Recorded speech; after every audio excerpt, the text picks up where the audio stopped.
ನಮಸ್ಕಾರ. ಇವತ್ತಿನ ವಿಡಿಯೋದಲ್ಲಿ ಹೋಟೆಲ್ ಸ್ಟೈಲಲ್ಲಿ ಚಟ್ನಿನ ಯಾವ ರೀತಿ ಮಾಡೋದು ಅಂತ ನೋಡೋಣ. ಮೊದಲಿಗೆ ಇಲ್ಲಿ ತೆಂಗಿನಕಾಯಿಯ ಸಿಪ್ಪೆಯನ್ನು ತೆಗೆದು ಕಟ್ ಮಾಡಿ ಇಟ್ಕೊಂಡಿದ್ದೀನಿ. ಅದಾದ ನಂತರ ಇಲ್ಲಿ ಶೇಂಗಾನ ಫ್ರೈ ಮಾಡ್ಕೊಳ್ತಾ ಇದ್ದೀನಿ. ಶೇಂಗಾ ಫ್ರೈ ಮಾಡ್ಕೊಳ್ಳೋದಕ್ಕೆ ಇಷ್ಟೇ ಕಾರಣ, ಸಿಪ್ಪೆನ ಈಸಿಯಾಗಿ ತೆಗಿಬಹುದು. ಸಿಪ್ಪೆಯಲ್ಲಿ ಸ್ವಲ್ಪ ಕೈ ಅಂಶ ಇರುತ್ತೆ. ಅದಾದ ನಂತರ ಇಲ್ಲಿ ಬಾಣಲೆಗೆ ಸ್ವಲ್ಪ ಎಣ್ಣೆನ ಹಾಕೊಂಡು ಇದರಲ್ಲಿ ಹಸಿಮೆಣಸಿನಕಾಯಿಯನ್ನ ಹಾಕೊಂಡು ಫ್ರೈ ಮಾಡ್ಕೊಳ್ತಾ ಇದ್ದೀನಿ.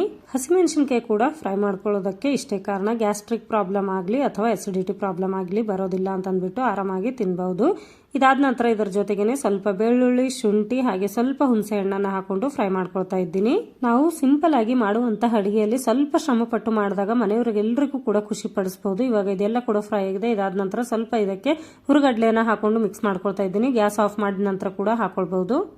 ಶೇಂಗಾ ಕೂಡ ಇಲ್ಲಿ ಸಿಪ್ಪೆನ ತೆಗೆದು ರೆಡಿ ಮಾಡಿ ಇಟ್ಕೊಂಡಿದ್ದೀನಿ. ಇವಾಗ ಮಿಕ್ಸಿ ಜಾರ್ಗೆ ತೆಂಗಿನಕಾಯಿಯನ್ನ ಸಿಪ್ಪೆ ತೆಗೆದು ನಾನು ಕಟ್ ಮಾಡಿ ಇಟ್ಕೊಂಡಿದ್ದೀವಲ್ವಾ, ಅದರ ಜೊತೆಗೆ ಶೇಂಗಾ ಹಾಗೆ ನಾನು ಫ್ರೈ ಮಾಡಿದಂತಹ ಎಲ್ಲ ಪದಾರ್ಥಗಳನ್ನ ಹಾಕೊಂಡು ಇವಾಗ ಸ್ವಲ್ಪ ರುಬ್ಕೊಳ್ಳೋಣ. ಇವಾಗ ಇದಕ್ಕೆ ಸ್ವಲ್ಪ ನೀರನ್ನ ಹಾಕೊಂಡು ಹಾಗೆ ರುಚಿಗೆ ತಕ್ಕಷ್ಟು ಉಪ್ಪನ್ನ ಹಾಕೊಂಡು ಮತ್ತೆ ಚೆನ್ನಾಗಿ ನೈಸ್ ಆಗಿ ರುಬ್ಕೊಂಡು ತೋರಿಸ್ತೀನಿ. ನಾವು ಇಲ್ಲಿ ತೆಂಗಿನಕಾಯಿಯ ಸಿಪ್ಪೆಯನ್ನ ತೆಗೆದಿರೋದ್ರಿಂದ ತುಂಬಾನೇ ವೈಟ್ ಆಗಿ ಹಾಗೆ ತುಂಬಾ ನೈಸ್ ಆಗಿ ಇಲ್ಲಿ ರುಬ್ಕೊಳ್ಬಹುದು. ಚಟ್ನಿ ತುಂಬಾನೇ ಟೇಸ್ಟಿಯಾಗಿ ರೆಡಿ ಆಗಿದೆ. ಇವಾಗ ಇದಕ್ಕೆ ಒಂದು ಒಗ್ಗರಣೆ ಕೊಟ್ರೆ ಸಾಕು. ಒಗ್ಗರಣೆಗೋಸ್ಕರ ಇಲ್ಲಿ ಸ್ವಲ್ಪ ಎಣ್ಣೆ ಕಾಯ್ದ ನಂತರ ಸಾಸಿವೆ, ಜೀರಿಗೆ, ಸ್ವಲ್ಪ ಕರಿಬೇವು, ಒಣಮೆಣಸಿನಕಾಯಿಯನ್ನ ಹಾಕೊಂಡು ಒಗ್ಗರಣೆನ ಹಾಕೊಳ್ತಾ ಇದ್ದೀನಿ. ಈ ಚಟ್ನಿನ ನೀವು ರೆಗ್ಯುಲರ್ ಆಗಿ ಯಾವುದಕ್ಕಾದ್ರೂ ಮಾಡ್ಕೊಳ್ಬಹುದು. ಇಡ್ಲಿ, ದೋಸೆ, ವಡಾ ಯಾವುದೇ ಮಾಡ್ಕೊಂಡ್ರು ಕೂಡ ತುಂಬಾ ಚೆನ್ನಾಗಿರುತ್ತೆ. ನೀವು ಕೂಡ ಒಂದ್ಸಲ ಟ್ರೈ ಮಾಡಿ ನೋಡಿ. ವಿಡಿಯೋ ಇಷ್ಟ ಆಗಿದೆ ಅಂತ ಅನ್ಕೊಳ್ತೀನಿ.